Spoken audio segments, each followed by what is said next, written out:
الله نحمده ونستعينه ونستغفره ونؤمن به ونتوكل عليه ونعوذ بالله من شرور أنفسنا ومن سيئات أعمالنا من يهده الله فلا مضل له ومن يضلله فلا هادي له ونشهد أن لا إله إلا الله وحده لا شريك له ونشهد أن سيدنا ومولانا محمدا عبده ورسوله وصلى الله تعالى عليه وعلى آله وأصحابه وبارك وسلم تسليما كثيرا كثيرا أما بعد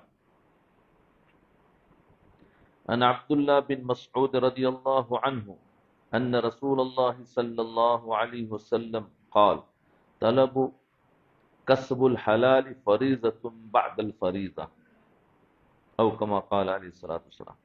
میرے محترم دوستوں، بزرگوں اور ماؤں، بہنوں اور بیٹیوں، آج کا عنوان ہے رزق حلال کی طلب۔ رزق حلال کی طلب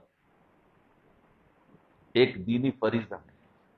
رزق حلال بھی فرائض میں سے ایک فرض ہے۔ جی، حلال کمانا، جیسے نماز پڑھنا فرض ہے، ایسے حلال روزی کمانا بھی فرض ہے۔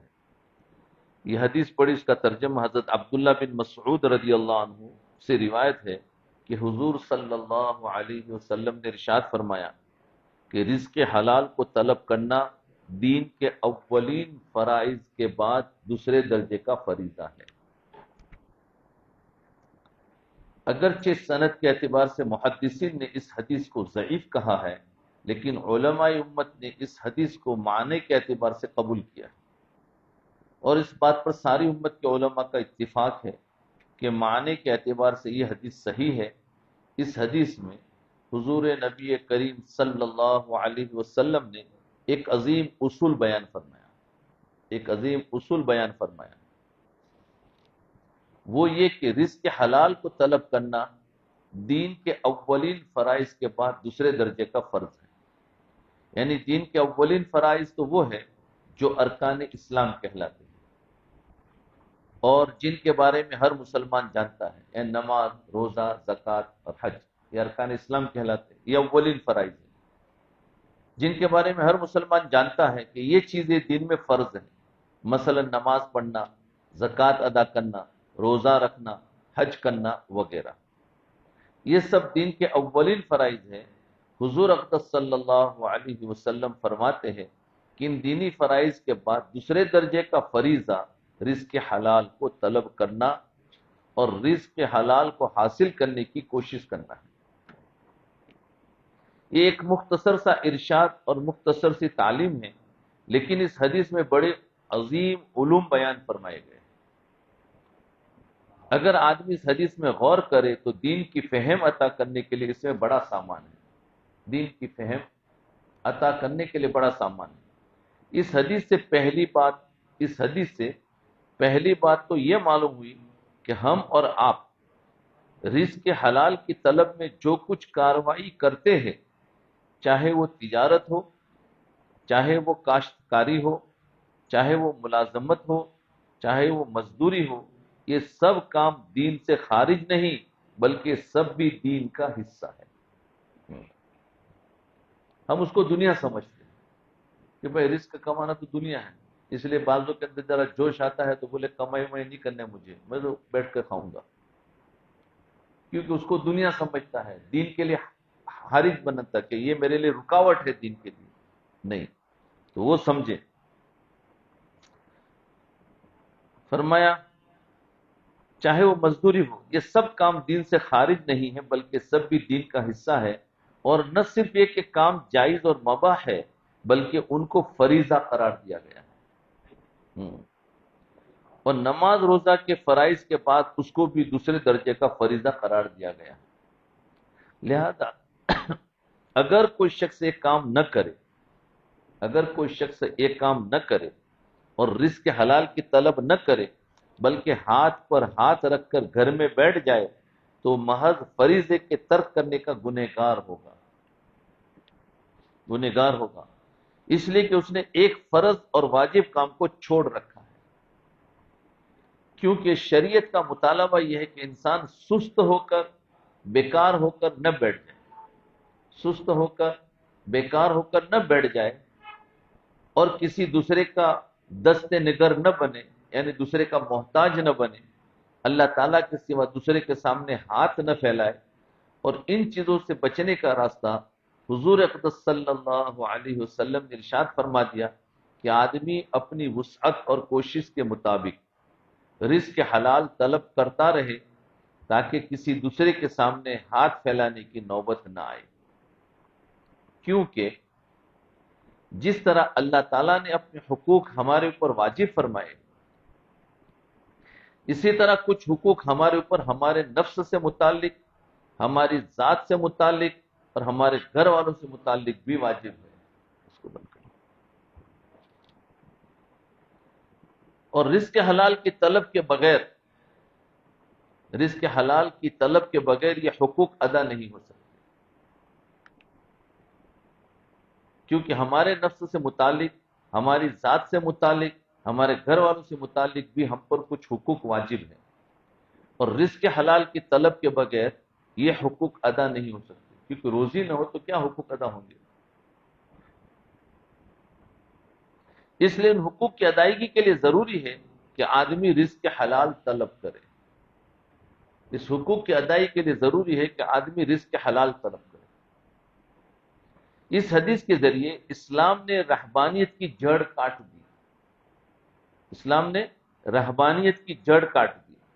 عیسائی مذہب میں رہبانیت کا جو طریقہ اختیار کیا گیا ہے، اللہ تعالیٰ کا قرب اور اللہ تعالیٰ کی رضا حاصل کرنے کا راستہ اور طریقہ یہ ہے عیسائی مذہب میں، کہ اگر اللہ کا قرب حاصل کرنا ہے کہ انسان اپنے دنیاوی کاروبار کو چھوڑ دے۔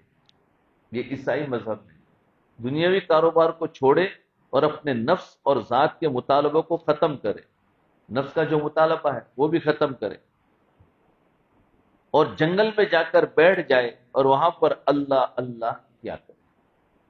یہ عیسائی مذہب کے اندر بس اس کے علاوہ اللہ تعالیٰ کو راضی کرنے اور اس کا قرب حاصل کرنے کا کوئی راستہ نہیں تھا، اس کے علاوہ عیسائی مذہب میں کوئی راستہ نہیں تھا۔ لیکن اللہ تعالیٰ فرماتے ہیں کہ ہم نے انسان کو پیدا کیا اور اس کے اندر نفسانی تقاضے رکھے، بھوک اس کو لگتی ہے، پیاس اس کو لگتی ہے، جسم ڈھانپنے کے لیے اس کو کپڑے کی بھی ضرورت ہے، سر چھپانے کے لیے اس کو مکان کی بھی ضرورت ہے۔ یہ سارے تقاضے ہم نے اس کے اندر پیدا کیے۔ اب ہمارا مطالبہ اس انسان سے یہ ہے کہ وہ ان تقاضوں کو پورا کرے۔ اللہ نے تقاضے رکھے ہیں نا، کپڑے کے، مکان کے، کھانے کے، پینے کے، تو اب اس کو پورا تو کرنا پڑے گا۔ تو تقاضے تو رکھے اور اس تقاضوں کو پورا کرنے کے لیے کمائی نہ رکھے، تو اس لیے فرمایا کمائی کرنا بھی فرض ہے، ہاں، حلال کمائی۔ تو اس کے اندر پیدا کہ اب ہمارا مطالبہ اس انسان سے ہے کہ ان تقاضوں کو پورا کرے اور اس کے ساتھ ساتھ ہمارے حقوق بھی ادا کرے، تب وہ انسان کامل بنے گا، تب وہ انسان کامل بنے گا۔ اور اگر وہ ہاتھ پر ہاتھ رکھ کر بیٹھ گیا تو ایسا انسان چاہے کتنا ہی ذکر و شغل میں مشغول ہو، لیکن ایسا شخص ہمارے یہاں قبولیت کا اور قرب کا مقام حاصل نہیں کر سکتا۔ یہ دھیان میں رکھیں کہ پھر چاہے نہیں میرے کو تو بہت سارے لوگ کہیں سروس کرتے ہیں اور چھوڑ دیتے ہیں۔ میں نے ان سے پوچھا بھائی کیوں؟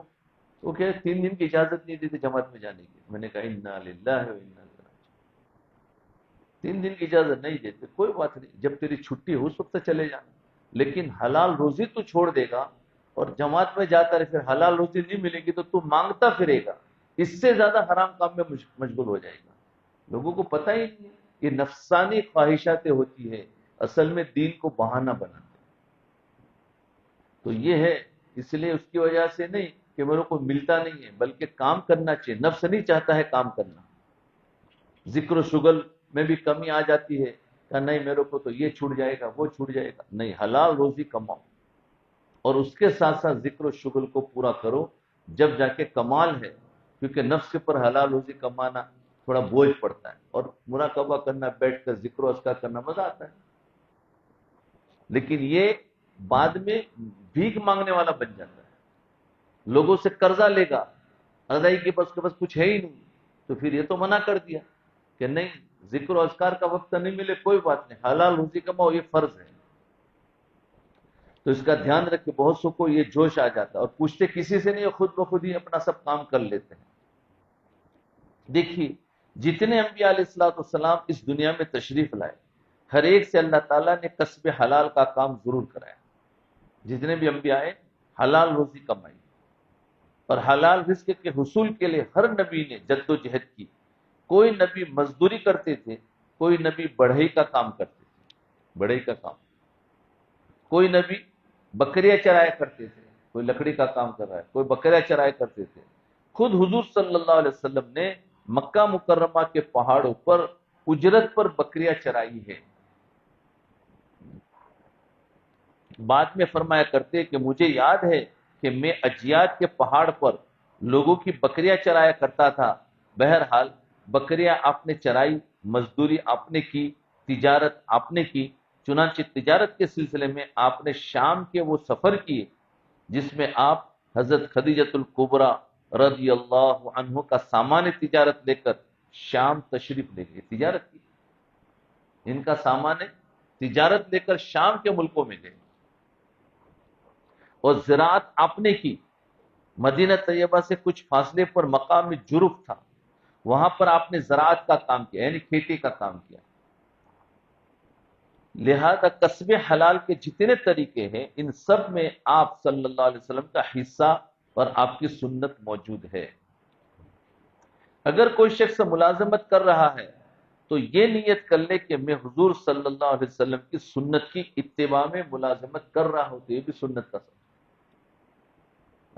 تو ملازمت کر رہے ہو تو یا بزنس کر رہے ہو تو ابھی سنت کی نیت کر لو کہ میرے نبی نے کیا ہے اس لیے میں بھی کرتا ہوں۔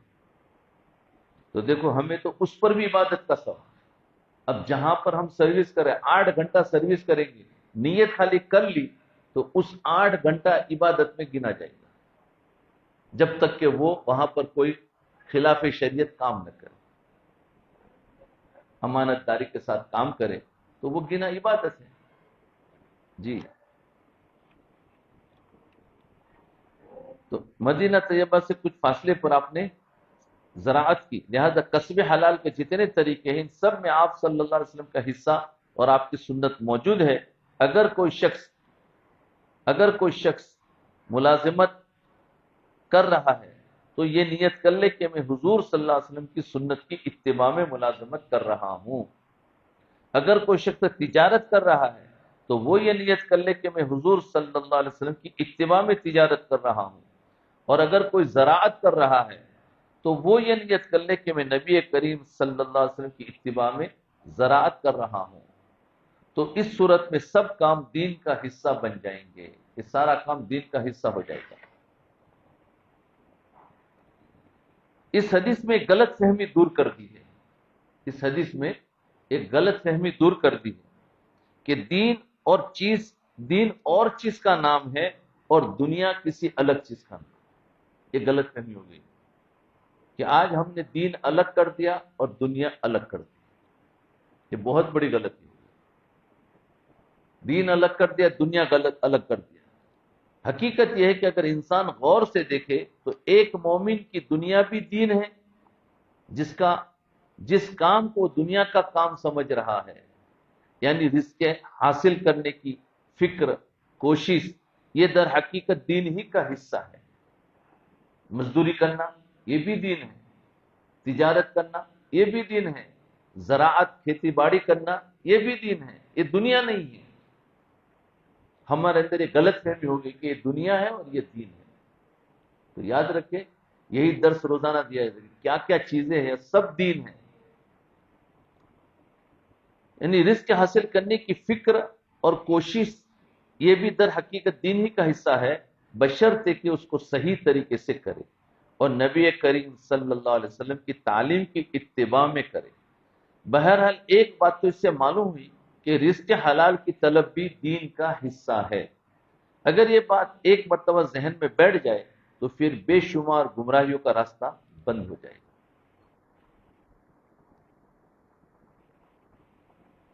بعض صوفیاء کرام کی طرف سے یہ منسوب ہے، صوفیاء کرام کی طرف یہ منسوب ہے اور ان سے یہ طرز عمل منقول ہے کہ انہوں نے کوئی پیشہ اختیار نہیں کیا، یعنی کوئی کاروبار نہیں کیا، یہ لوگ منقول کرتے ہیں، ان کی طرف منسوب کرتے ہیں، اور رزق کی طلب میں کوئی کام نہیں کیا بلکہ توکل کی زندگی اس طرح گزار دی کہ بس اپنی جگہ پر بیٹھے ہیں، اللہ تعالیٰ نے جو کچھ غیب سے بھیج دیا اس پر شکر کیا، اور نہیں ملا تو قناعت کر لی، اگر نہیں بھیجا تو صبر کر لیا۔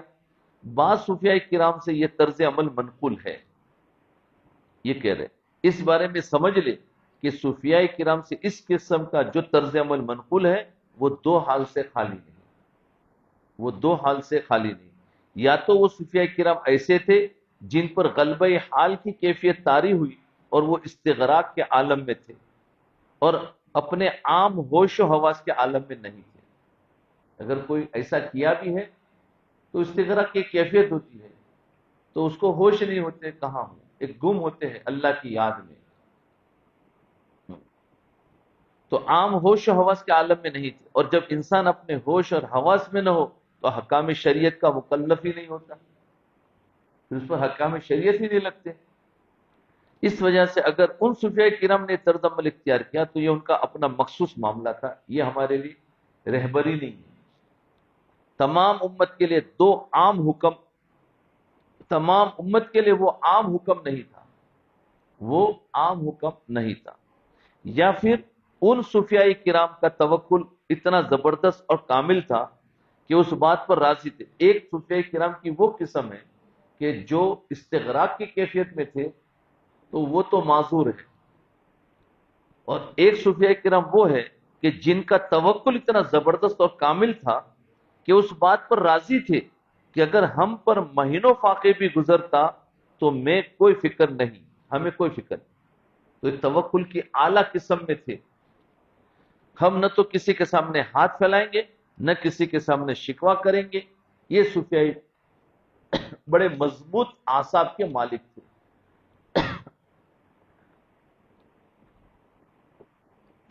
تو یہ صوفیاء کرام اپنے ایمان کے اعتبار سے مضبوط تھے کہ ہمارے پر اگر کوئی بھی حال آئے گا ہم مانگیں گے نہیں، نہ اشارتاً نہ کنایتاً، کچھ بھی نہیں، ملے گا تو کھائیں گے ورنہ تب یہ رہیں گے صبر کے ساتھ۔ تو بڑے اعلیٰ درجے کے مقامات پر فائز تھے، تو انہوں نے اسی پر اکتفا کیا کہ ہم اپنے ذکر شکل میں مشغول رہیں۔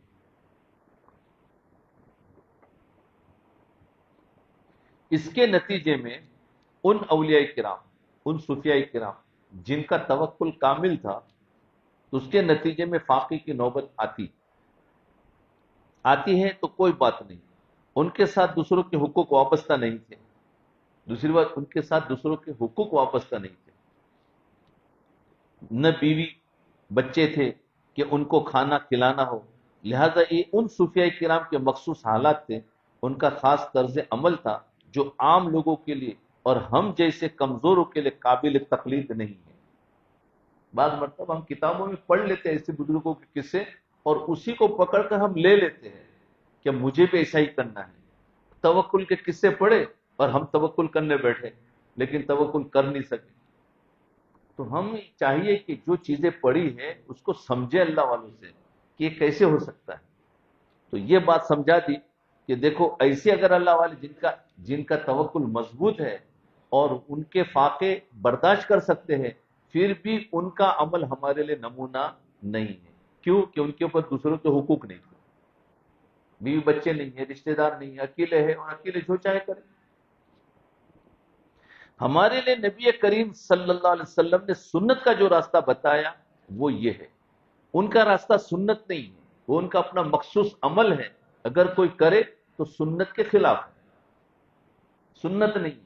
نبی علیہ السلام کا جو طریقہ ہے وہ سنت ہے، اس پر اجر و ثواب ہے، ہمیں وہی طریقہ پھیلانا بھی ہے، وہی طریقہ اختیار کرنا ہے، ہمیں کسی اولیاء اور بزرگوں کے کوئی طریقے کو لے کر چلنا نہیں ہے، کیونکہ ان کے حالات میں کچھ نہ کچھ چیزیں ہوتی ہیں جو ایک حال ہوتا ہے ہم سمجھ نہیں پاتے، اور ہم لے کر چلیں گے تو ہمیں چل نہیں سکیں گے، اور نبی کی سنت پر ہر انسان چل سکتا ہے۔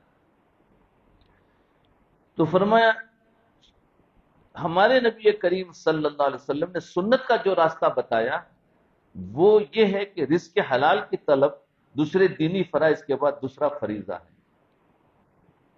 دوسری بات یہ ہے کہ رزق طلب کرنا فریضہ اس وقت ہے جب طلب حلال کی ہو، رزق طلب کرنا فرض اس وقت ہوگا جب طلب حلال کی ہو۔ روٹی، کپڑا، پیسہ بذات خود مقصود نہیں کہ پیسہ ملے، تو فرمایا نہیں۔ آدمی پیسہ بڑھانے کے لیے، تو فرمایا وہ فریضہ نہیں ہے، فریضہ حقوق کے ادائیگی کے لیے ہے۔ کوئی آدمی روٹی، کپڑا، پیسہ بذات خود مقصود نہیں، یہ نیت نہ ہو کہ بس پیسہ حاصل کرنا ہے، چاہے جس طرح بھی حاصل ہو، چاہے جائز طریقے سے حاصل ہو یا ناجائز طریقے سے حاصل ہو، حلال طریقے سے حاصل ہو یا حرام طریقے سے حاصل ہو، اس صورت میں یہ طلب حلال نہ ہوئی جس کی فضیلت بیان کی گئی ہے۔ پھر یہ وہ فضیلت میں یہ چیز نہیں آئے گی جو آدمی کچھ دیکھتا نہیں ہے اور رزق کما رہا ہے اور کہتا ہے میں تو سنت کے مطابق کر رہا ہوں، اور رزق کمانا ضروری ہے، لیکن رزق کے ساتھ شرط لگی ہے حلال۔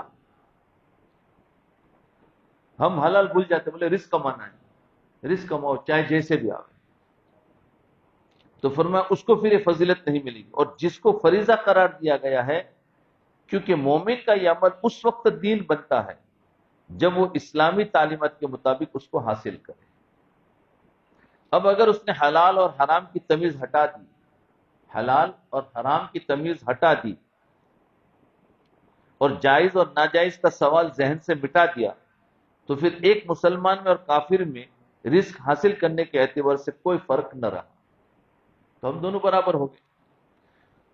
بات تو جبھی بنے گی جب وہ رزق تو ضرور طلب کرے، لیکن اللہ تعالیٰ کے قائم کی ہوئی حدود کے اندر کرے۔ اس کو ایک ایک پیسے کے بارے میں فکر لاحق ہو کہ پیسہ حلال طریقے سے آ رہا ہے یا حرام طریقے سے آ رہا ہے، یہ پیسہ اللہ تعالیٰ کی رضا کے مطابق آ رہا ہے یا اس کے خلاف آ رہا ہے۔ اگر وہ اللہ تعالیٰ کی رضا کے خلاف آ رہا ہے تو اس کو جہنم کا انگارہ سمجھ کر چھوڑ دے، ان پیسوں کو نہ لے۔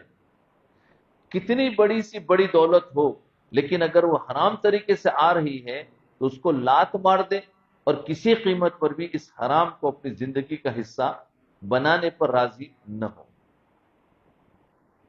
بعض لوگوں نے وہ ذریعہ معاش اختیار کر رکھا ہے، وہ ذریعہ معاش اختیار کر رکھا ہے جو حرام ہے اور شریعت نے اس کی اجازت نہیں دی ہے۔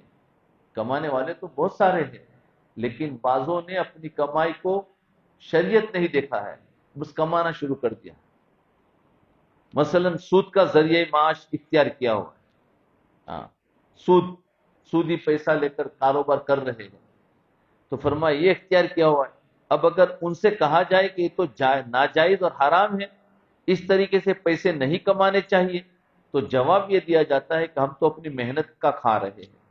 کیا کہتے ہیں؟ ہم تو حلال روزی کھا رہے ہیں، محنت کا کھا رہے ہیں، محنت تو کر رہے ہیں، لیکن محنت میں شرط لگائی کہ حلال ہو، تو پھر وہ سنت کا ثواب ملے گا اور اجر ملے گا اور وہ فریضہ ادا ہوگا۔ لیکن محنت کر رہے ہیں، کمائی کر رہے ہیں، لیکن اس میں اگر حلال نہیں ہے تو پھر اس کو وہ اجر وغیرہ کچھ نہیں ملے گا۔ تو فرمایا ہم تو اپنی کمائی کھا رہے ہیں، ایسا جواب دیا جاتا ہے۔ اپنی محنت لگا رہے، اپنا وقت صرف کر رہے، اب اگر وہ کام حرام اور ناجائز ہے تو ہمارا اس سے کیا تعلق؟ ہم تو اپنی محنت کر رہے ہیں نا، اب وہ کام حرام اور ناجائز ہے تو ہمارا اس سے کیا تعلق؟ یہ جہالت والا جواب ہے۔ خوب سمجھ لے کہ اللہ تعالیٰ کی یہاں ہر محنت جائز نہیں ہوتی، ہر محنت جائز نہیں ہوتی، بلکہ وہ محنت جائز ہے، وہ محنت جائز ہوتی ہے جو اللہ تعالیٰ کے بتائے ہوئے طریقے کے مطابق ہو۔ اگر اس طریقے کے خلاف انسان ہزار محنت کر لے، لیکن اس کے ذریعے جو پیسے کمائے گا وہ پیسے حلال کے نہیں ہوں گے بلکہ حرام کے ہوں گے۔ اب کہنے کو تو ایک طوائف بھی محنت کرتی ہے، وہ بھی کہہ سکتی ہے کہ میں اپنی محنت کے ذریعے پیسہ کما رہی ہوں. ہاں، جو بازاری عورتیں ہیں تو وہ بھی کہتے ہیں میں اپنی محنت کے ذریعے سے پیسہ کما رہی ہوں، لہذا میری آمدنی حلال ہونی چاہیے. اس طرح آمدنی کے جو ذرائع حرام ہیں ان کو یہ کہہ کر حلال کرنے کی کوشش کرنا کہ ہماری محنت کی آمدنی ہے، شرعاً اس کی کوئی گنجائش نہیں ہے. محنت کرو لیکن شرعی حدود میں رہ کر کرو، محنت کا طریقہ بھی صحیح ہو اور جس چیز پر محنت کر رہے ہیں وہ بھی صحیح ہو. لہذا جب روزگار کا کوئی ذریعہ سامنے آئے تو پہلے یہ دیکھو کہ وہ طریقہ جائز ہے یا نہیں ہے. کہیں ملازمت ملی تو پہلے دیکھو کہ وہ جو ملازمت جس جگہ میں کر رہا ہوں وہ کاروبار بھی حلال ہے یا حرام ہے. حرام ہوگا تو وہاں ملازمت مت کرو، دوسری جگہ جاؤ. شریعت نے اس کو حلال قرار دیا ہے یا حرام؟ اگر شریعت نے حرام قرار دیا ہے تو پھر اس ذریعے آمدنی سے خواہ کتنے ہی دنیاوی فائدے حاصل ہو رہے ہو، انسان اس کو چھوڑ دے، کیونکہ اس میں برکتیں نہیں. پیسہ ہے لیکن برکتیں نہیں. اور اس ذریعے کو اختیار کرے جو اللہ کو راضی کرنے والا ہو، چاہے اس میں آمدنی اور منافع کم ہو. چنانچہ بہت سے لوگ بینک کی ملازمت کے اندر مبتلا ہیں، بینک کی ملازمت، اور بینک کے اندر بہت سارا کاروبار سود پر ہوتا ہے. اب جو شخص وہاں ملازم ہیں اگر وہ سود کے کاروبار میں ان کے ساتھ معاون بن رہا ہے تو یہ ملازمت ناجائز اور حرام ہے. چنانچہ علماء کرام فرماتے ہیں کہ اگر کوئی شخص بینک کی ایسی ملازمت میں مبتلا ہو اور بعد میں اللہ تعالیٰ اس کو ہدایت دے اور اس کو بینک کی ملازمت چھوڑنے کی فکر ہو جائے تو اس کو چاہیے کہ کوئی جائز ذریعہ آمدنی تلاش کرے، اور جب دوسرا ذریعہ آمدنی مل جائے تو اس کو چھوڑ دے. لیکن جائز ذریعہ آمدنی اس کو تلاش کرے جس طرح ایک بے روزگار آدمی تلاش کرتا ہے. یعنی اگر کسی کو بینک کی ملازمت ملی ہے اور اس کو پتا چلا کہ میرے لیے جائز نہیں ہے تو ایک دم سے چھوڑ نہ دے، بلکہ سائٹ پر اپنی جائز روزی کی تلاش کرے. کوئی دوسری جگہ پر اچھا کام مل رہا ہو تو پھر وہ کام کو مل جائے تو پھر یہاں سے چھوڑ دے. یہ کہہ رہے کہ جب دوسرا ذریعہ آمدنی مل جائے تو اس کو چھوڑ دے، لیکن جائز ذریعہ آمدنی اس طرح تلاش کرے جس طرح ایک بے روزگار آدمی تلاش کرتا ہے. جس کے پاس کام نہ ہو تو کتنی طلب سے تلاش کرتا ہے، ایسا ہی یہ آدمی بھی اسی طریقے سے طلب کرے گا. میرے پاس کام ہے ہی نہیں، یوں سمجھے. ایک تو یہ کہ دیکھوں گا اور آرام سے چل رہا ہے، اور ایک کہ میرے پاس کام ہی نہیں ہے تو مجھے اسپیڈ ماننا ہے، زور لگائے گا غلط. تو اس طریقے سے تلاش کرے، یہ کہہ رہے. لیکن یہ نہ ہو کہ بے فکری کے ساتھ بینک کی ناجائز ملازمت میں لگا ہوا ہے اور ذہن میں بیٹھا رکھا ہے کہ جب دوسری ملازمت مل جائے گی تو اس کو چھوڑ دوں گا، بلکہ اس طرح تلاش کرے جس طرح ایک بے روزگار آدمی تلاش کرتا ہے.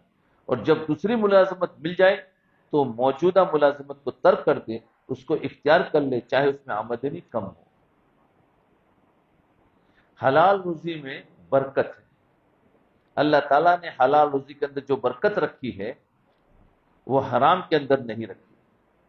حرام آمدنی میں چاہے زیادہ ہے لیکن برکت نہیں ہے، پریشانی ہے، اور حلال آمدنی میں کم ہے لیکن اس میں برکت ہے. حرام کی بہت بڑی رقم سے وہ فائدہ حاصل نہیں ہوتا جو حلال کی تھوڑی سی رقم میں حاصل ہو جاتا ہے. حضور اقدس صلی اللہ علیہ وسلم ہر وضو کے بعد دعا فرمایا کرتے تھے، اللہم اغفر لی ذنبی ووسع لی فی داری وبارک لی فی رزقی. یہ دعا ہمیں پڑھنا چاہیے ہر وضو کے بعد. یہ اللہ میرے گناہ کی مغفرت فرما، میرے گھر میں وسعت فرما اور میرے رزق میں برکت عطا فرما. یہ دعا یاد کر لئے، دعا کے الفاظ بھی لکھ لیں اردو میں. کیا؟ ہر وضو کے بعد یا وقفے وقفے سے مانگتا رہے کہ اللہ میری گناہ کی مغفرت فرما اور میرے گھر میں وسعت عطا فرما اور میرے رزق میں برکت عطا فرما. آسان لفظ ہے، 3 لفظ ہے. یہ مانگتا رہے گا، دعا مانگنے والوں میں شمار ہوگا اور اللہ اس کو عطا فرمائے گا. جیسے پتا چلا کہ مبارک راتیں ہیں، کیا مانگوں سمجھ میں نہیں آتا، یہ 3 دعا مانگ لیں. میرے گناہ کی مغفرت فرما، میرے گھر میں وسعت عطا فرما اور میرے رزق میں برکت عطا فرما. آج کل لوگ برکت کی قدر و قیمت کو نہیں جانتے. بلکہ روپے پیسے کی گنتی کو جانتے ہیں. ہاں، روپیہ زیادہ ہو کہتے ہیں اسی کا نام برکت ہے، کم ہو تو بولا بے برکتی ہے. نہیں، روپیہ زیادہ ہو یہ برکت نہیں ہے، حلال والا ہے تو برکت ہے، حرام والا ہے تو بے برکتی ہے. جی، یہ دیکھ کر خوش ہو جاتے کہ ہمارا بینک بیلنس بہت زیادہ ہو گیا ہے، روپے کی گنتی زیادہ ہو گئی ہے، لیکن اس روپے سے کیا فائدہ حاصل ہوا، ان روپیوں سے کتنی راحت ملی، کتنا سکون ملا، ہاں، اس کا حساب نہیں کرتے. لاکھوں کا بینک بیلنس ہے لیکن سکون میسر نہیں ہے. بہت ایسے مالدار ہیں جن کے پاس مال ہے لیکن سکون نہیں، اس کا حساب نہیں کرتے. لاکھوں کا بینک بیلنس ہے لیکن سکون میسر نہیں، راحت میسر نہیں. بتائیے وہ لاکھوں کا بینک بیلنس کس کام کا ہے؟ اور اگر پیسے تو تھوڑے ہیں لیکن اللہ تعالیٰ نے راحت اور سکون عطا فرمایا ہو تو یہ در حقیقت برکت ہے. اور یہ برکت وہ چیز ہے جو بازار سے خرید کر نہیں لائی جا سکتی. برکت جو ہے بازار سے خرید کر نہیں لائی جا سکتی. یہ اللہ تعالیٰ کی ایک نعمت ہے جو اللہ تعالیٰ اپنے مخصوص بندوں کو دیا کرتے ہیں. وہ چیز وہ چیز ہے جو بازار سے خرید کر نہیں لائے، لاکھوں کروڑوں خرچ کر کے بھی حاصل نہیں کی جائے. برکت ایک ایسی چیز ہے تم کروڑوں روپے میں بھی خریدنا چاہو تو نہیں مل سکتی. یہ اللہ کی طرف سے ایک نعمت ہے، بلکہ یہ صرف اللہ تعالیٰ کی دین ہے، اس کی عطا ہے. اللہ تعالیٰ جس کو عطا فرما دے اسی کو یہ برکت نصیب ہوتی ہے، دوسروں کو نصیب نہیں ہوتی. اور یہ برکت حلال رزق میں ہوتی ہے، حرام مال کے اندر یہ برکت نہیں ہوتی. چاہے وہ حرام مال کتنا ہی زیادہ حاصل ہو جائے، اس لیے انسان جو کما رہا ہے وہ اس کی فکر کرے کہ یہ لقمہ جو میری اور بیوی بچوں کے حلق میں جا رہا ہے، میرے اور میری بیوی بچوں کے حلق میں جا رہا ہے، اور یہ پیسہ جو میرے پاس آ رہا ہے یہ اللہ تعالیٰ کی رضا کے مطابق ہے یا نہیں، شریعت کے احکام کے مطابق ہے یا نہیں. ہر انسان اپنے اندر یہ فکر پیدا کرے. پھر بعض حرام مال وہ ہے جن کا علم سب کو ہے. مثلا سب جانتے ہیں کہ سود حرام ہے، اس کا علم تو سب کو ہے. رشوت لینا حرام ہے وغیرہ وغیرہ. لیکن ہماری زندگی میں ان کے علاوہ بھی بہت سی آمدنیاں اس طرح داخل ہو گئی ہے کہ ہمیں ان کے بارے میں احساس بھی نہیں کہ آمدنیاں حرام ہیں. انسان بہت سارا جس کا علم ہوتا ہے کہ حرام، اس سے بچ جاتا ہے. بھائی میں سود نہیں لیتا، سودی کاروبار نہیں کرتا، یا رشوت نہیں لیتا، یہ تو بچا ہوا ہے. لیکن دوسرے جو کام کر رہا ہے اس کے اندر بھی کتنے حرام ہیں وہ ہمیں پتہ نہیں ہوتا. مثلا آپ نے کسی جگہ پر جائز اور شریعت کے مطابق ملازمت اختیار کر رکھی ہے، لیکن ملازمت کا جو وقت طے ہو چکا ہے اس وقت میں آپ کمی کر رہے ہیں. یہ ملازمت کرنے والوں کے لیے بہت اہم بات ہے. فرمایا ہم جس جگہ پر بھی ملازمت کرتے ہیں اس کا وقت طے ہو چکا ہے، اس وقت میں آپ کمی کر رہے ہیں اور پورا وقت نہیں دے رہے بلکہ ڈنڈی مار رہے ہیں. ہاں، جسے ناپ تول میں ڈنڈی مارنا ہے یا وقت میں ڈنڈی مارنا ہے. فرمایا ڈنڈی مار رہے جیسے ایک شخص کی 8 گھنٹے کی ڈیوٹی ہے، مگر وہ ان میں سے 1 گھنٹہ چوری چھپے دوسرے کاموں میں ضائع کر دیتا ہے. آفس میں بیٹھے ہوئے یا وہاں پر کچھ کام کرتے ہوئے 1 گھنٹہ دو چوری چھپے دوسرے کاموں میں ضائع کر دیتا ہے. اس کا نتیجہ یہ ہوگا کہ مہینے کے ختم پر جو تنخواہ ملے گی اس کا 8واں حصہ حرام ہوگا، کیونکہ وہ 1 گھنٹہ چھوڑ دیتا تھا. تو اتنا باقی تو سارا حلال ہے لیکن یہ اس میں حرام مکس ہو گیا.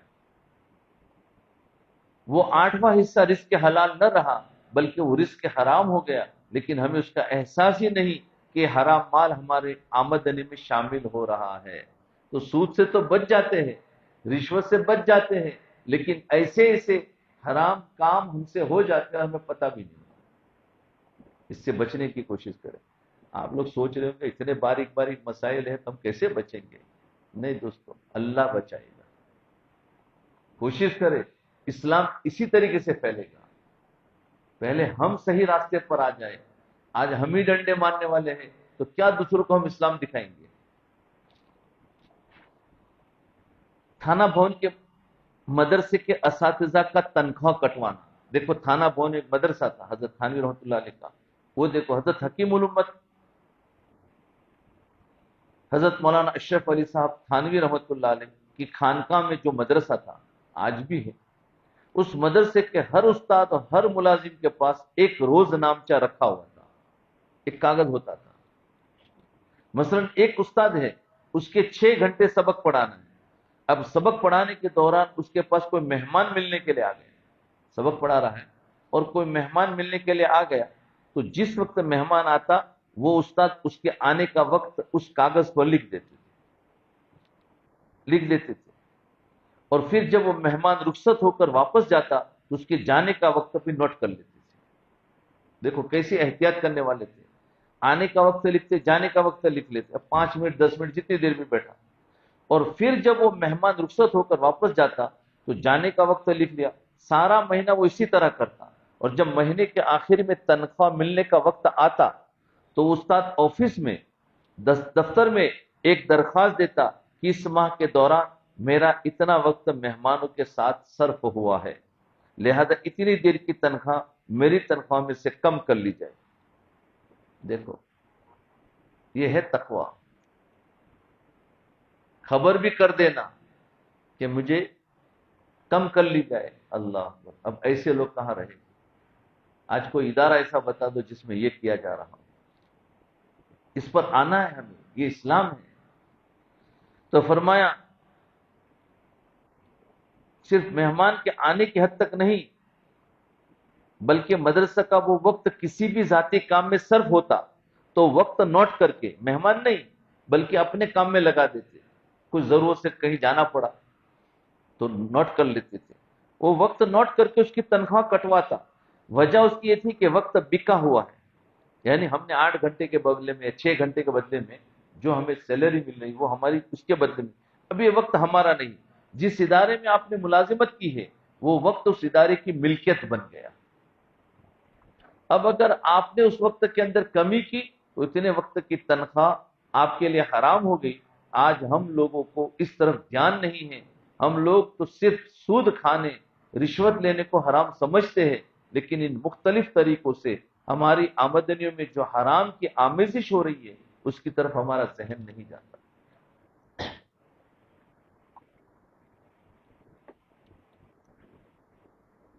دوسری مثال، یا مثلا آپ ٹرین میں سفر کر رہے ہیں اور جس درجے کا آپ نے ٹکٹ خریدا ہے اس سے اونچے درجے کے ڈبے میں سفر کر لیا. ٹکٹ خریدا 3rd کلاس کا اور سفر کر لیا 1st کلاس میں، اور دونوں درجوں کے درمیان کرایہ کا جو فرق ہے اتنے پیسے آپ نے بچا لیے، تو جو پیسے بچے وہ آپ کے لیے حرام ہو گئے، اور وہ حرام مال آپ کی حلال آمدنی میں شامل ہو گیا اور آپ کو پتہ بھی نہ چلا کہ حرام مال شامل ہو گیا. ایسا بھی کرتے ہیں. پتہ تو کسی کو نہیں چلے گا، کوئی ٹکٹ چیک کرنے آیا بھی نہیں، لیکن اللہ تو چیک کر رہا ہے. چلو میں 1st کلاس کے ڈبے میں بیٹھ گیا، بھائی کوئی ٹی ٹی نہیں آئے گا اتنا 2 گھنٹے تک، تو ہم تو سفر کر لیا، لیکن اللہ تو ٹی ٹی ہے، وہ تو چیک کر رہا ہے، تو وہ حرام ہو گیا. جس درجے کا ٹکٹ لیا ہے اس درجے میں بیٹھو. ہاں 1st کلاس کا ٹکٹ لے کر 3rd کلاس میں بیٹھیں گے تو جائز ہے، وہ جائز ہے. ورنہ وہ پتہ نہیں بولے نہیں جہاں کا ٹکٹ وہیں بیٹھنا ہے. تیسری مثال، حضرت تھانوی رحمۃ اللہ علیہ سے تعلق رکھنے والوں کے بارے میں یہ بات مشہور اور معروف ہے کہ جب وہ ریل کا سفر کرتے تو اپنے سامان کا وزن ضرور کرایا کرتے تھے. یعنی ریل میں سفر کرنے کے لیے ریل کا جو اصول ہے کہ بھائی تم 15 کلو یا 20 کلو اپنے ساتھ لگیج لے جا سکتے ہیں، ایک اصول ہے. مثال جیسے ہوائی جہاز میں ہوتا ہے، تو اگر وہ سامان کا وزن ضرور کرایا کرتے تھے تو وہ وزن جو ریل کی اصول کے مطابق میرا وزن اگر زیادہ ہو گیا تو وزن نکال دیتے.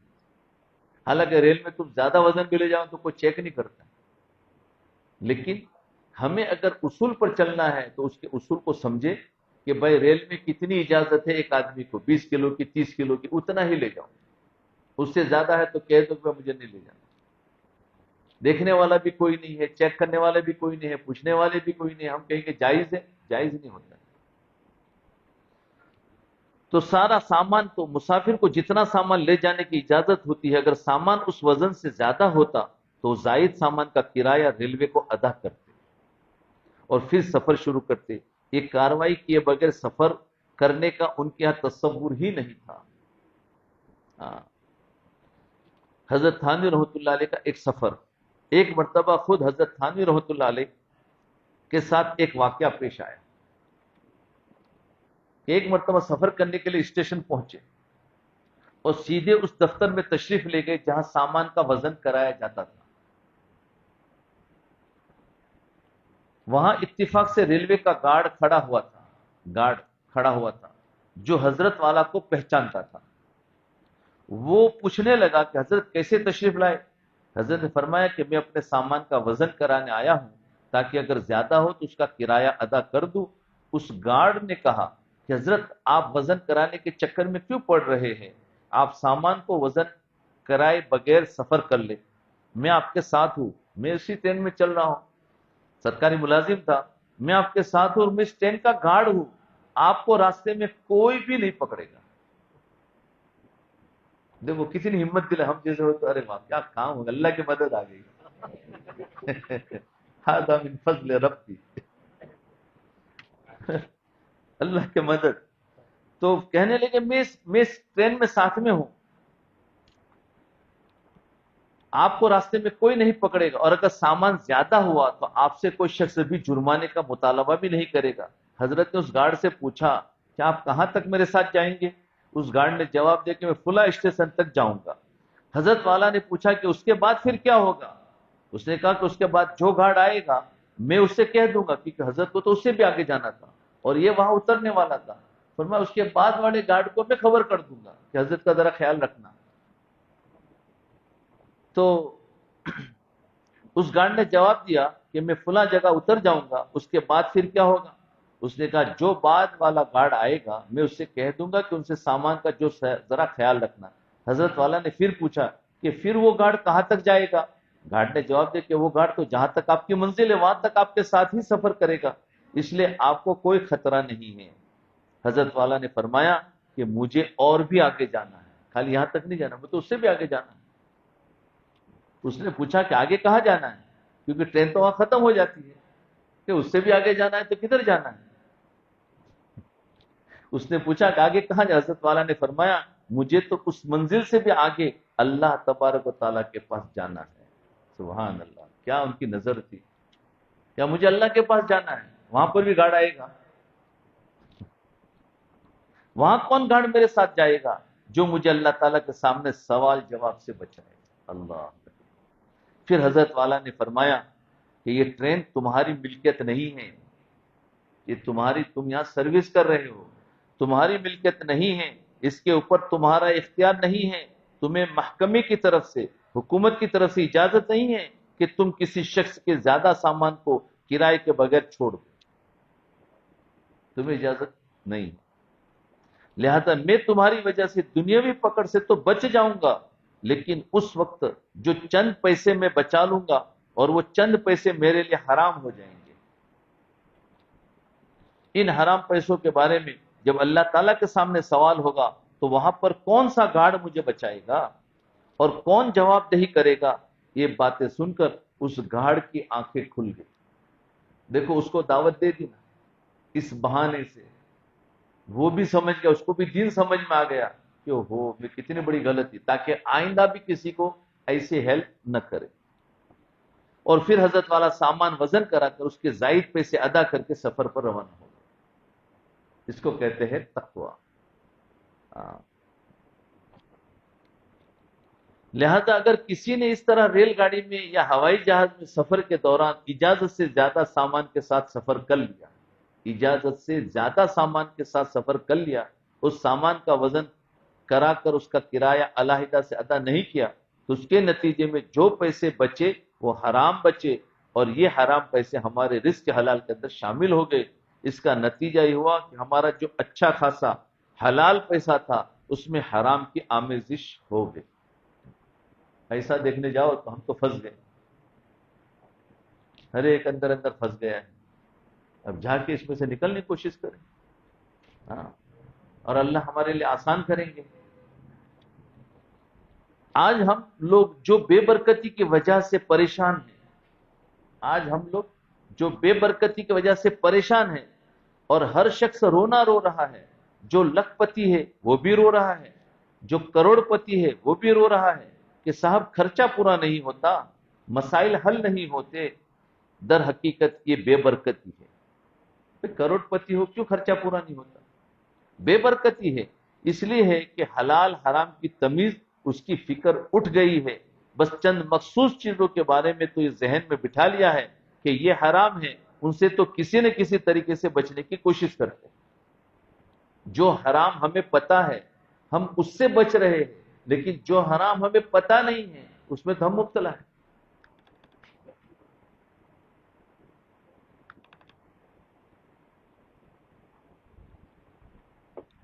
تو یاد رکھے کہ جب ایمان بنے گا تو وہ حرام جو ہمیں پتا نہیں ہے پھر وہ حرام بھی کھل جائے گا ایمان کی برکت سے. تو یہ ذہن میں بٹھا لیا ہے کہ حرام ہے، ان سے تو کسی نے کسی طریقے سے بچنے کی کوشش کرتے ہیں، لیکن مختلف ذرائع سے جو یہ حرام پیسے ہماری آمدنیوں میں داخل ہو رہے ہیں ان کی فکر نہیں ہے. یا مثلا دیکھو کتنی کتنی چیزیں چھوٹی چھوٹی جس میں ہم سب مبتلا ہیں. یا مثلا ٹیلی فون کے محکمے والوں سے دوستی کر لی، اور اب اس کے ذریعے ملکی اور غیر ملکی کالیں ہو رہی ہیں. ابھی موبائل آئے، پہلے تو موبائل نہیں تھے نا، وہ جو ٹیلی فون کمپنیاں ہوتی تھی، اب اس میں سے باہر بھی انسان فون کرتا ہے کیونکہ اس کے محکمے سے دوستی ہو گئی ہے، اور وہ لائن لگا دیتا، ہم باتیں کرتے گھنٹوں. تو فرمایا ملکی اور غیر ملکی کالیں ہو رہی ہے، دنیا بھر میں باتیں ہو رہی ہے، ان کالوں پر ایک پیسہ ادا نہیں کیا جا رہا ہے. یہ در حقیقت حکومت کی چوری ہو رہی ہے. اس چوری کے نتیجے میں جو پیسے بچے وہ مال حرام ہیں، اور وہ مال حرام ہمارے مال حلال کے اندر شامل ہو رہا ہے، ہمارے مال حلال میں شامل ہو رہا ہے. یا مثلا بجلی کی چوری ہو رہی ہے، بجلی کی چوری ہوتی ہے نا، بہت سی جگہ دیکھی گئی کہ بھائی وہ میٹر کو کچھ بند کر دیتے ہیں، یا پھر وہ لائن کو ڈائریکٹ کر دیتے ہیں. الگ الگ چوریاں ہیں سب کی، باقاعدہ اس کے اسپیشل لوگ ہوتے ہیں کہ بھائی تمہارا میٹر بن گیا تو کوئی بل نہیں آئے گا، بہت معمولی بل آئے گا، تو ایسا ہو تو چھوڑ دے. مثلا بجلی کی چوری ہو رہی ہے کہ بجلی کا میٹر بند پڑا ہے لیکن بجلی استعمال ہو رہی ہے. اس طرح جو پیسے بچے وہ مال حرام ہے، اور وہ حرام مال ہمارے حلال مال کے اندر شامل ہو رہا ہے، اور حرام مال کی آمیزش ہو رہی ہے. لہذا نہ جانے کتنے شعبے ایسے ہیں جن میں ہم نے اپنے لیے حرام کے راستے کھول رکھے ہیں. حرام مال ہمارے حلال مال میں داخل ہو رہا ہے، اس کا نتیجہ یہ کہ ہم بے برکتی کے عذاب کے اندر مبتلا ہیں. لہذا ہر کام کرتے وقت دیکھو کہ جو کام کر رہا ہوں یہ حق ہے یا ناحق ہے. جو کام کر رہا ہوں یہ حق ہے یا ناحق ہے. اگر انسان اس فکر کے ساتھ زندگی گزارے کہ ناحق کوئی پیسہ اس کے مال کے اندر شامل نہ ہو، تو یقین رکھیے پھر اگر ساری عمر نوافل نہ پڑے، یعنی اگر انسان نے ناحق کوئی پیسہ اس کے مال کے اندر شامل نہیں کیا ہے، تو یقین رکھیے پھر اگر وہ ساری عمر نوافل نہ پڑے، ذکر و تسبیح نہ کرے، لیکن اپنے آپ کو حرام سے بچا کر قبر تک لے گیا، تو انشاءاللہ سیدھا جنت میں جائے گا. بتاؤ، سمجھ گئے؟ جو بہت زیادہ ذکر و اذکار اور نوافل میں لگے ہوئے ہیں اور وہ سمجھتے ہیں ہم بڑے نیک ہیں، لیکن حقیقت بتا رہے ہیں کہ حلال کمائی لاؤ اندر، حرام سے ایسے جو حرام کے راستے سے وہ بچا ہوا ہوگا. ایک بھی نفل زندگی میں تہجد نہیں پڑی، ایک بھی نہیں پڑی. آج ہمارے نزدیک تہجد پڑھنا نیکی کا معیار بن گیا، اور تہجد چھوٹ رہی ہے تو کہ میں نیک نہیں ہوں. بالکل غلط ہے. نیکی کا معیار حلال روزی، ہماری روزی میں کوئی حرام پیسہ تو نہیں آ رہا، یہ نیکی کا معیار. شریعت کے نزدیک، عوام کے نزدیک ہے کہ تہجد گزار کے بہت تعریف ہو رہی ہے، پھر چاہے اس کے اندر اس طریقے سے بجلی کی چوری ہو رہی ہے یا کچھ بھی ہو رہی ہے، لیکن تہجد گزار ہے. تو دیکھو دوستو، اس کا اجر یہاں سے نکل جاتا ہے. تو یہ کہہ رہے حضرت، فرمایا وہ حرام سے بچا کر قبر تک لے گیا، تو انشاءاللہ سیدھا جنت میں جائے گا، اور اگر حلال اور حرام کی فکر تو نہیں کی مگر تہجد کی نماز بھی پڑھ رہا ہے، اشراق کی نماز بھی پڑھ رہا ہے، ذکر و تسبیح بھی کر رہا ہے، تو یہ نوافل اور یہ ذکر انسان کو حرام مال کے عذاب سے نہیں بچا سکیں گے۔ اللہ تعالیٰ اپنے فضل سے ہر مسلمان کی حفاظت فرمائے۔ حضرت مولانا اشرف علی صاحب تھانوی رحمۃ اللہ علیہ فرمایا کرتے تھے کہ لوگ خانقاہوں میں ذکر و شغل سیکھنے کے لیے جاتے ہیں، خانقاہوں میں ذکر و شغل سیکھنے کے لیے جاتے ہیں، اگر ذکر و شغل سیکھنا ہے تو بہت ساری خانقاہیں کھلی ہے، وہاں چلے جائے۔ حضرت فرماتے بہت ساری خانقاہیں ان کے زمانے میں لوگ آتے تھے ان کے پاس، کہنے لگے اگر ذکر سیکھنا ہے تو بہت ساری خانقاہیں وہاں چلے جاؤ، لیکن اگر ہمارے یہاں آنا ہے تو آدمی بننے کے لیے ہمارے پاس آؤ، ہم انسان بناتے، انسان بننا ہو تو ہمارے پاس آؤ، اور ذکر شغل کرنا ہے تو کسی اور کے پاس جاؤ۔ تو حقیقت میں انسان بننا یہ ہے شریعت کا اصل دینداری۔ فرمایا آدمی بننے کی کوشش کی جاتی ہے اور شریعت کے جو احکام ہیں ان پر عمل پیرا ہونے کی فکر پیدا کی جاتی ہے۔ چنانچہ ریلوے اسٹیشن پر اگر کوئی داڑھی والا آدمی اپنا سامان وزن کرانے کے لیے بکنگ آفس میں پہنچتا ہے تو دفتر والے اس کو دیکھتے ہیں، دیکھتے ہی پہچان لیتے ہیں کہ اس کا تعلق تھانہ بھون سے ہے۔ اس جگہ ایسا ماحول ہو گیا تھا کہ اگر ریلوے اسٹیشن پر اپنے سامان کو وزن کرانے چلا گیا تو وہ آفیسر سمجھ جاتا کہ تھانہ بھون سے آیا ہوگا، کیونکہ وہاں یہی چیز سکھائی جاتی ہے۔ اور دوسری جگہ ذکر سکھایا جاتا ہے، خوب ذکر کرتے ہیں، باقی سامان جتنا چاہے لے جاؤ۔ فرمایا ہے یہاں پر آنے والا ایک ہی جگہ سے آئے گا، یہ ہے چیز۔ اس لیے کہتے تھے کہ یہاں آنا ہو تو انسان بنو، اور اگر تمہیں بزرگ بننا ہے تو فرمایا جاؤ دوسری بہت ساری خانقاہیں اس کے پاس جاؤ۔ تو وہ آفیسر بھی پہچان جاتے تھے کہ اس کا تعلق تھانہ بھون سے ہے، لہذا اس سے خود پوچھ لیتے کہ آپ تھانہ بھون سے جا رہے ہیں۔ چنانچہ حضرت تھانوی رحمۃ اللہ علیہ فرماتے ہیں کہ اگر مجھے اپنے تعلق رکھنے والوں میں سے کسی کے بارے میں معلوم ہو جائے کہ اس کے معمولات چھٹ گئے تو مجھے زیادہ دکھ اور شکایت نہیں ہوتی، زیادہ دکھ اور شکایت نہیں ہوتی۔ لیکن اگر کسی کے بارے میں یہ معلوم ہو جائے کہ اس نے حلال اور حرام کو ایک کر رکھا ہے، اس کو معاملات کے اندر حلال اور حرام کی فکر نہیں، تو مجھے اس شخص سے نفرت ہو جاتی۔ اس لیے میں اکثر کہا کرتا ہوں بھائی گناہوں سے بچو، ذکر و اشغال جب ہی فائدہ دے گی جب گناہوں سے بچوں گے، ورنہ گناہ بھی ایک گناہ ہی ہے نا۔ ایسے بہت سارے چھوٹے چھوٹے گناہ ہیں، وہ ڈھونڈو تو ہی یہ ذکر و مراقبہ نفع دے گا، اگر یہ چیز نہیں ہے تو اس سے فائدہ ترقی نہیں ہوگی۔ حضرت تھانوی رحمۃ اللہ علیہ کے ایک بڑے خلیفہ تھے جن کو آپ نے باقاعدہ خلافت عطا فرمائی تھی، بڑے خلیفہ تھے، خلافت دے دی ہے تو کتنا اعتماد کے بعد دی ہوگی۔ ایک مرتبہ وہ ایک سفر سے تشریف لائے تو ان کے ساتھ ایک بچہ بھی تھا، حضرت کے پاس ملنے کے لیے ان کے ساتھ ایک بچہ بھی تھا۔ حضرت والا کی خدمت میں حاضر ہوئی اور سلام دعا ہوئی، خیریت معلوم کی۔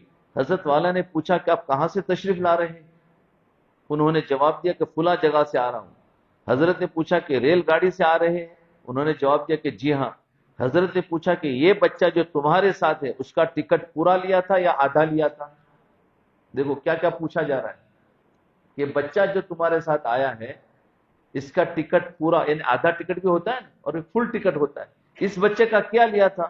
تو اب آپ اندازہ لگائیے کہ خانقاہ کے اندر پیر صاحب اپنے مرید سے یہ سوال کر رہے ہیں کہ بچے کا ٹکٹ پورا لیا تھا یا آدھا لیا تھا، جبکہ دوسرے خانقاہوں میں یہ سوال کرنے کا کوئی تصور ہی نہیں ہوتا ہے۔ دوسری خانقاہوں میں وہاں تو بس یہ کہ کیا معمولات ہوئی، کتنی تہجدیں پڑھی، کتنی تہجد چھوٹی، بس یہی پوچھا جا رہا ہے۔ اس خانقاہ کے اندر یہ پوچھا جا رہا تھا اس بچے کا ٹکٹ آدھا لیا تھا کہ فل لیا تھا؟ فرمایا تہجد کی نماز پڑھی تھی کہ نہیں پڑھی تھی؟ دوسری خانقاہوں میں اشراق کی نماز پڑھی تھی یا نہیں؟ لیکن یہاں یہ سوال ہو رہا ہے کہ بچہ جو آپ کے ساتھ ہے اس کا ٹکٹ آدھا لیا تھا یا پورا لیا تھا؟ انہوں نے جواب دیا کہ حضرت آدھا لیا تھا۔ حضرت نے پھر سوال کیا کہ اس بچے کی عمر کیا ہے؟ تو انہوں نے جواب دیا کہ حضرت یہ بچہ ویسے تو 13 سال کا ہے لیکن دیکھنے میں 12 سال کا لگتا ہے، اس لیے آدھا ٹکٹ لیا تھا۔ کیونکہ 12 سال تک تو آدھا ٹکٹ ہے، 12 کے اوپر فل ٹکٹ ہے. تو فرمایا 13 سال کا بچہ ہے اور تم نے آدھا، دیکھنے میں 12 سال کا لگتا ہے تو میں نے آدھا ٹکٹ لے لیا. اب آگے دیکھو ذرا، دل تھام کے سنو کیا جواب ملا. یہ جواب سن کر حضرت والا کو سخت رنج ہوا اور ان سے خلافت واپس لے لی. خلافت لے لی. کتنی سی غلطی پر؟ ایک ٹکٹ فل کی بجائے آدھا لیا. بغیر ٹکٹ کے نہیں آئے، ٹکٹ تو لیا ہے. فرمایا کیوں؟ یہ تھی اصلاح کہ یہ تہجد نہیں پڑے تو کوئی بات نہیں، کیونکہ اس میں اس کا اپنا عمل ہے. اس میں تو اس نے حق مارا، اس حق کو معاف کیسے کر سکتے؟ تو حقوق کی ادائیگی کا زیادہ خیال رکھا جاتا تھا حضرت تھانوی رحمۃ اللہ علیہ کی خانقاہ میں کہ حقوق نہ مارے جائے. باقی نوافل تو وہ چھوڑ بھی دے گا تو کوئی اتنا بڑا گناہ نہیں ہوگا. کیوں کہ وہ نہیں پڑھا تو نہیں وہ اجر ملے گا، پڑھے گا تو اجر ہے. لیکن حق مارے گا تو اس کی ایمان میں کمی ہوگی، اور حق ادا کرے گا تو اس کا ایمان بڑھے گا. تو فرمایا اس کی خلافت واپس لے لی. اور وہ بیچارہ گھبرا گیا. فرمایا کہ مجھ سے غلطی ہوئی، تم اس لائق نہیں ہو کہ تمہیں خلافت دی جائے. میں نے غلطی کر دی، تم کو خلافت دے دی، اور تمہیں مجاز بنایا جائے اس لیے کہ تمہیں حلال اور حرام کی فکر نہیں. جب بچے کی عمر 12 سال سے زیادہ ہو گئی، چاہے ایک دن ہی زیادہ کیوں نہ ہو، اللہ اکبر، ہم ایک دن تو کوئی کبھی دیکھتے ہی نہیں ہے، ایک دن ہی زیادہ کیوں نہ ہو، تو اس وقت تم پر واجب تھا کہ تم بچے کا پورا ٹکٹ لیتے. تم نے آدھا ٹکٹ لے کر جو پیسے بچائے وہ حرام کے پیسے بچائے، اور جس کو حرام سے بچنے کی فکر نہ ہو وہ خلیفہ بننے کا اہل نہیں. چنانچہ خلافت واپس لی.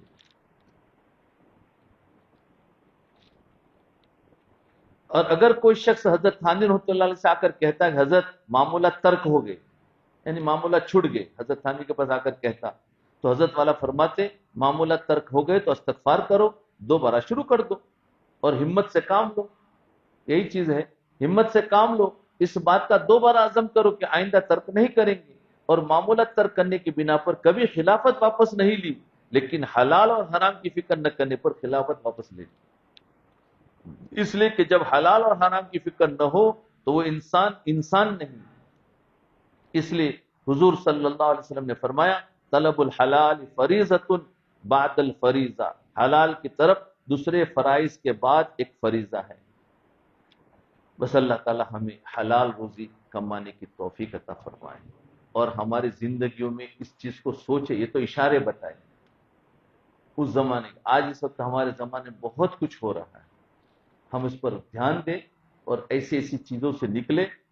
یہ نہ دیکھے پیسے میں کمی آئے گی، بلکہ اللہ راضی ہوں گے، اطمینان، چین اور سکون ملے گا. چین سکون ہمارے اندر نہیں ہے اس وجہ سے کہ ایسی چھوٹی چھوٹی چیزیں بہت ساری ہمارے اندر ہیں. تو کہاں سے بات بھی انسان سوچتا ہے یا میں سب کچھ کر رہا ہوں، نماز پڑھ رہا ہوں، اللہ والوں کے پاس بیٹھتا ہوں، ذکر و اذکار کرتا ہوں، قرآن پڑھتا ہوں، میری بے چینی دور نہیں ہوتی ہے. تو ایسی زندگی میں ہوتی رہتی ہے. تو اب اس کے طرف اشارے آ گئے ہیں. تو انسان اپنی روزی تو حلال کما رہا ہے، لیکن ایسے کام کر کے وہ حرام بھی اس میں شامل ہو رہی ہے. ہماری نظر صرف حلال روزی کمانے پر ہے اور باقی ایسے کام کر رہے ہیں تو اس پر یہ کوئی بڑی بات نہیں کہ یہ تو بہت باریک دین ہو گیا. نہیں، یہ موٹا موٹا دین ہے، باریک تو اس سے زیادہ باریکی ہے. وہ تو سناؤں گا تو آپ گھبرا جائیں گے. اس لیے جو ضروری ہے وہی سنایا گیا ہے کہ یہ ہمارا معاشرہ اور یہ اسلامی طریقہ ہے، اس پر آنے کی کوشش کریں. انشاءاللہ نیت کرتے ہیں، اللہ ہمیں عمل کرے. تھوڑی دیر مراقبہ.